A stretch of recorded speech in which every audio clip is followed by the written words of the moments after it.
Magandang araw sa lahat ng mga ka-rider dyan. So, ayan. Maulan na araw sa inyo lahat. Ayan. So, ang isi-share ko sa inyo ngayon ay yung experience ko, no? First time ko kasi magsakay ng motor sa TransAsia. Ayan. So, from Cagayan de Oro to Tagbilaran City. Ayan. So, this July kasi medyo maulan. Kaya, wala akong video kasi inconvenient sa akin mag-video. Okay? So, papakita ko lang dito, no? Yung proseso na ginawa ko. Pinagawa sa akin nung magpunta ako ng Port of Cagayan de Oro kasi I'm traveling to Tagbilaran City. Yan yung ganap ko, guys. Ayan, so, punta ko ng Port of CDO. Ayan, so, para sa mga first timer ito at saka sa mga gustong magbiyahe na hindi pa alam yung proseso. So, legit na information ito, guys. So, kailangan nyo ng 3 copies of ORCR at driver's license. Ayan.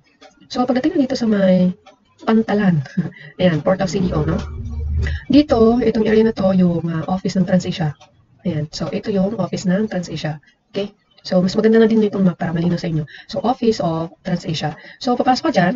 So, pumasok ako dyan, actually. Then, nagbayad ako ng ticket ko. Okay? Para sa sarili ko. Kasi hindi siya sabay. Hindi siya katulad ng TransAsia office ng Tagbilaran. Pag binigay mo yung papel mo, sabay na sila dun sa may ticket para sa motor.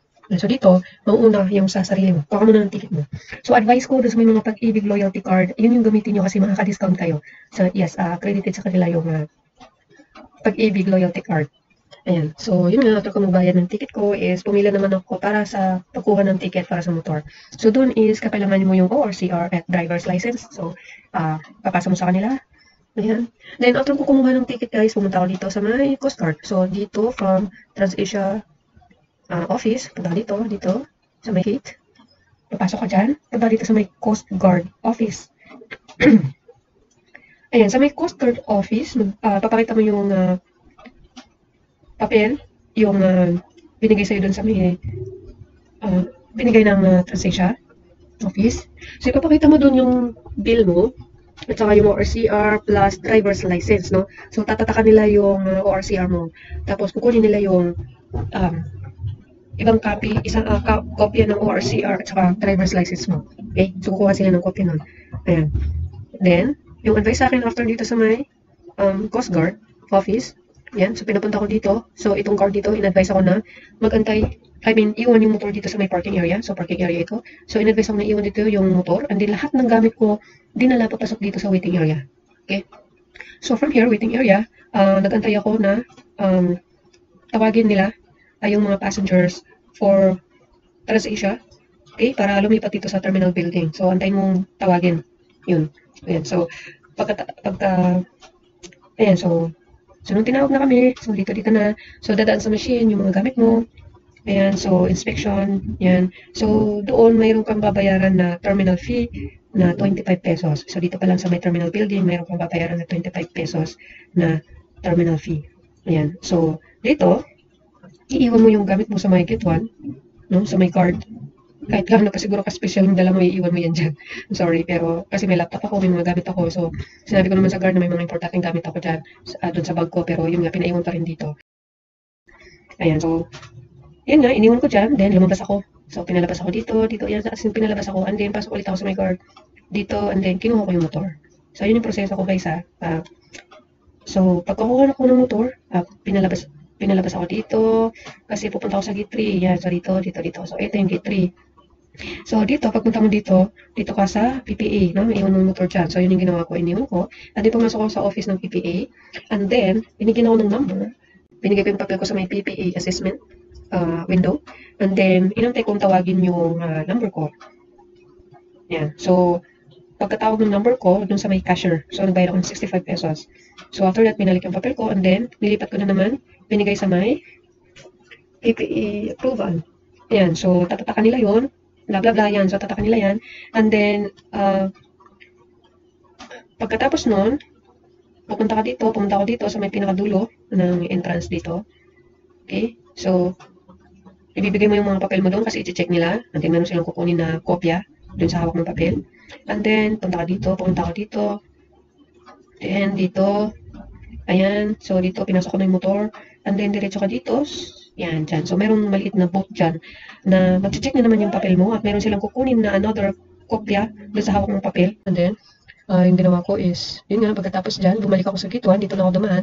And then, kinuha ko yung gamit ko at inantay ko na yung tawag nila for boarding. Ayan, so ito yung Terminal 3, ay Terminal 1. Okay, so, video ko na short video para makita nyo. Ayan. So, after that, paglabas ko, yan, so, siyempre, yung gamit ko, pumunta muna ako dito, then in-advise ako na i-akit mo na yung gamit ko sa barko. Yan, so inakit ko muna, inanap ko yung deck ko, ko yung gamit ko. Siyempre, wala magbabantay ng gamit mo. So, wala pong nagbantay ng gamit ko kahit may mga importanteng gamit ako dun. So, economy ako. So, ito yung itsura ng economy. Kasi, plano ko is tourist, pero actually, fully booked siya. Yan. So, walang magbabantay. So, kailangan mo lang mag-trust. At nakita ko na may CCTV malapit sa akin, kaya okay lang. Ayan, so, yun nga. Iniwan ko yung gamit ko doon sa loob at bumaba ako agad.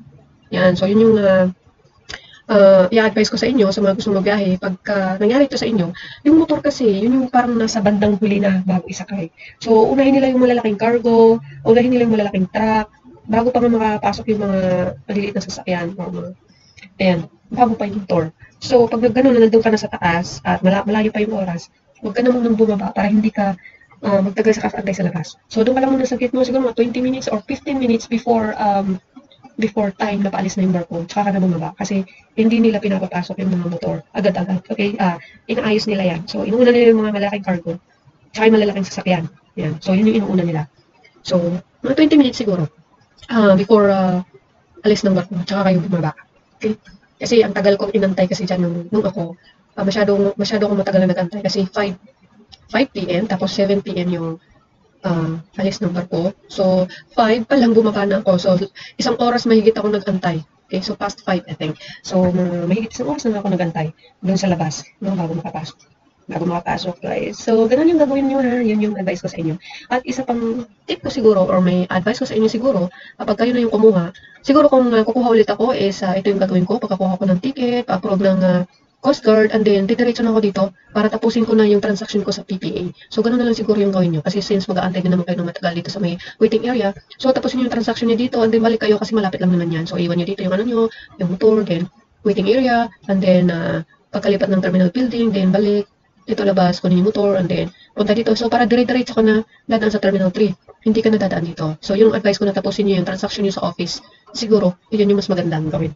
Para pagka kukunin mo na yung para hindi na masyadong magtagal din sa waiting area.